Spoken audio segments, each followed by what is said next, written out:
Alright, let's cut right to it. Should you buy Bitcoin before its next halving? If you're a crypto investor, you know these halvings are like the Olympics of Bitcoin, happening every 4 years, grabbing everyone's attention and maybe, just maybe, changing the game. So what is the Bitcoin halving? Quick breakdown: every 210,000 blocks, roughly every 4 years, Bitcoin's reward for miners gets cut in half. That means fewer new Bitcoins enter circulation. And basic economics tells us, when supply drops and demand stays strong, prices can go up. Now, let's talk history, because the past can't predict the future, but it sure leaves clues. After the 2012 halving, Bitcoin went from around $12 to over $1,000 in about a year. 2016. Similar story: price climbed from about $650 to almost $20,000 by late 2017. The 2020 halving, Bitcoin exploded from under $9,000 to an all-time high of over $60,000 within the next year.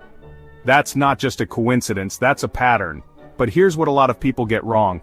They think the halving day is like flipping a switch. In reality, the hype builds up before, and sometimes the big price jumps happen months after.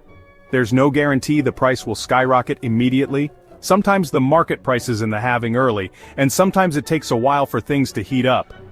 So, should you be buying before the next halving? Let's be real, no one can predict the future, not even the experts. But here's how I think about it. If you believe in Bitcoin long-term, halvings have historically been good entry points for patient investors. Just don't go all in at once. Consider dollar-cost averaging, buying small amounts over time to smooth out the price bumps. But remember, Bitcoin's still super volatile.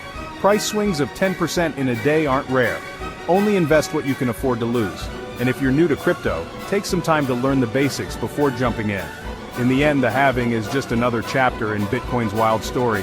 It's a potential opportunity, but also a risk.